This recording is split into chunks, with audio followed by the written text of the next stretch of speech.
In 1980, China introduced its one-child policy. This policy penalized households when they exceeded the birth quota. Today, family planning measures remain in place but with much less stringent restrictions. As of 2021, married couples are allowed to have up to 3 children. The idea of family planning measures was first discussed during Mao's time as chairman when population exceeded 800 million people in China.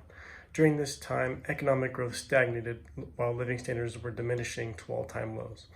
Mao faced a dilemma between the principle of more people and more power, while also being aware that changes needed to be made to address the country's lowering living conditions.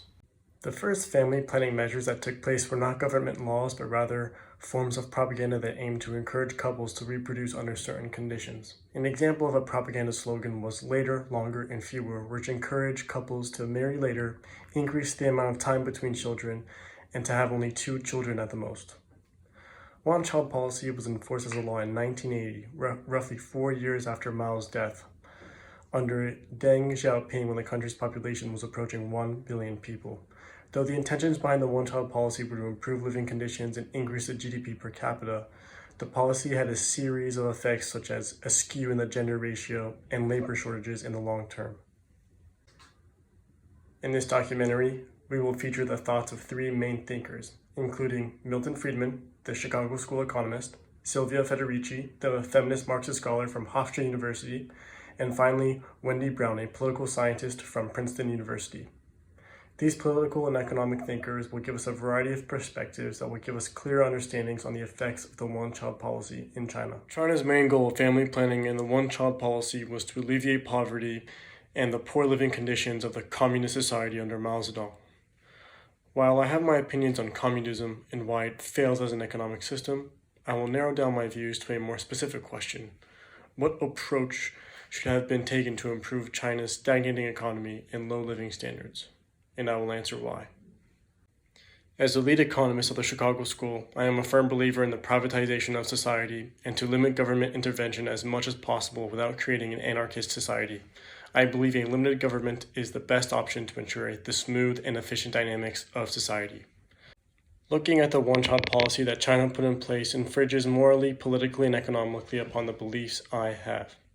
Government forcing regulations on family structure is a moral issue. It is an overstep for what the role of government should be and the rules it should put in place. Government's main purpose should be to maintain law and order and to prevent coercion between individuals.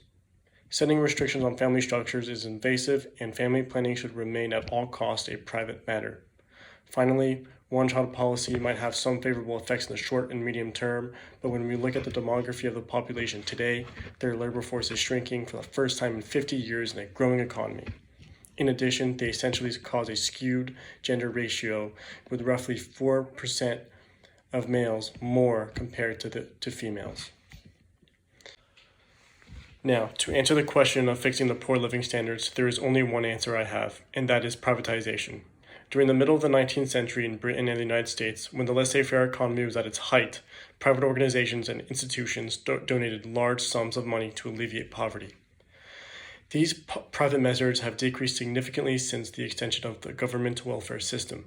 The main advantage of this private system is that it would not be abstract in the way that family planning policies are, with several side effects. Private arrangements to alleviate poverty would be most efficient because it would target to the specific problems and help individuals living below the poverty line with what is needed, and that is money. China's one-child policy undoubtedly was the violent subjugation of women and an exploitation of their labor. In my book, Caliban and the Witch, I talk about the state taking initiative to restore the desired population ratio by launching a war against women to clearly break the control that they had exercised of their bodies and reproduction. The one-child policy acts in a similar way as it took away women's rights to their own bodies and reproductive system and subjugated their bodies to the laws of the state. Even now in 2022, the effects of the one-child policy on modern society can be observed through the treatment of women in China. As there are 30 million more men than women, the government sees this as a threat to social stability and pressures women into early marriage. Women who are still single by their mid-20s are labeled as sheng nu, which means leftovers. Chinese society is still imprisoning women into patriarchal standards that they see fit, although women are the only ones who have the right to their bodies and their choice to reproduce. Currently, the Population Development Plan is in place as a solution to the low fertility rate, which is designed to raise the birth rate by working hard to create good public opinion about having two children.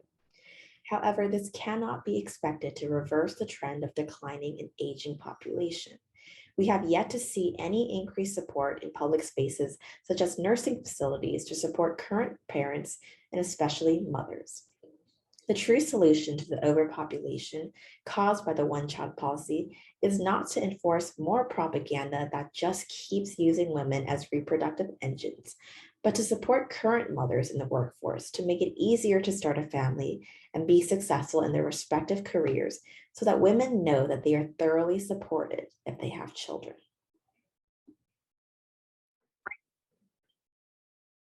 This situation highlights the deficiencies within the neoliberal framework. You see, under the neoliberal form of governance, citizens are governed by markets and morality.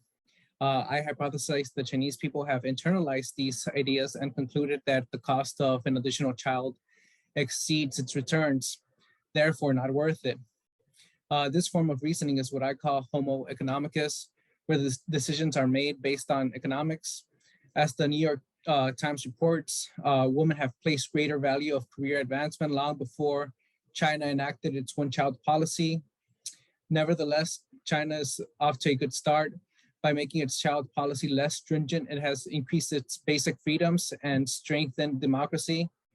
More of the same is needed.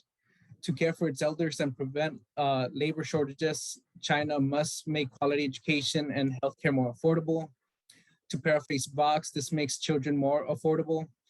In fact, a renaissance of the Homo politicus individual could potentially alleviate some of China's concerns regarding the care of its elderly. That is, investing in local communities strengthens neighborhood committees that have already started to cater to the needs of the elderly.